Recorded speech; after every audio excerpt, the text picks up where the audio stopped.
বহু সময়ত আমি নিজৰ ভাগ্যক দুখী থাকোঁ যে আমাৰ ভাগ্য বেয়া, আমাৰ ভাগ্যত একো লিখা নাই।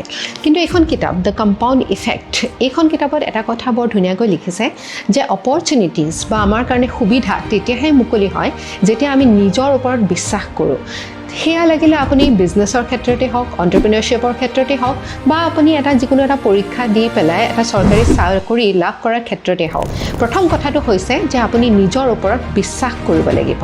আপোনাৰ পৰা যে সেইটো সম্ভৱ হ'ব তাৰ ওপৰত সেই কথাটো আপুনি বিশ্বাস কৰিব লাগিব। আৰু যেতিয়া আপুনি বিশ্বাস কৰে তেতিয়াহে আপুনি প্ৰথমটো খোজ লয়।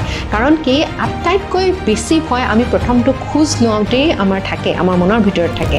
কিন্তু সেই প্ৰথমটো খোজ যেতিয়া আপুনি দিয়ে তাৰপিছত আপুনি অলপ অলপকৈ আগবাঢ়িব ধৰে, আপোনাৰ আত্মবিশ্বাস সবল হ'ব ধৰে আৰু আপুনি নিজৰ গ'ল বা আপোনাৰ নিজৰ ডেষ্টিনিত আপুনি উপনীত হ'বলৈ আপুনি সক্ষম হয়। বহুতো ছাত্ৰ ছাত্ৰীয়ে মোক ফোনত বা মেছেজত এইটো কথা তেওঁলোকে ব্যক্ত কৰে যে তেওঁলোকে এনেধৰণৰ পৰীক্ষা APSC বা UPSCৰ দৰে প্ৰস্তুতি চলাবৰ কাৰণে তেওঁলোকে ভয় কৰে।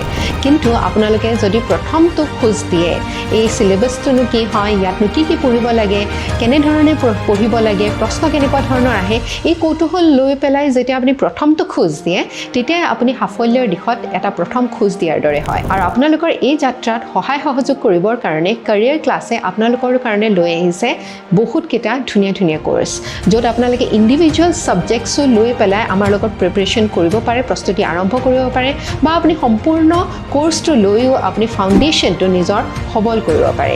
আৰু তাৰ বাবে আপোনালোকে দেৰি নকৰি আমাৰ অফিচিয়েল নম্বৰ 6003370066ত যোগাযোগ কৰক।